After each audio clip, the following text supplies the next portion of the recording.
Всем привет, вот моя приора. Немножко поделал, вот.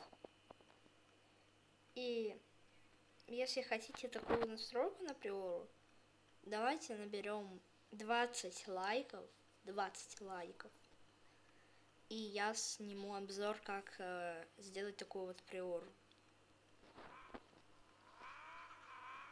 Она хорошенькая.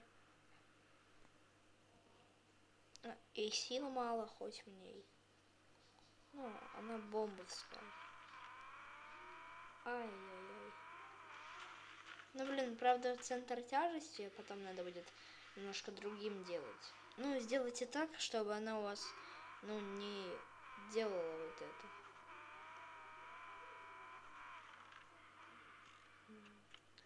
Ну, бомбовская приора. С этой графикой она смотрится просто как, я не знаю что. Всем пока.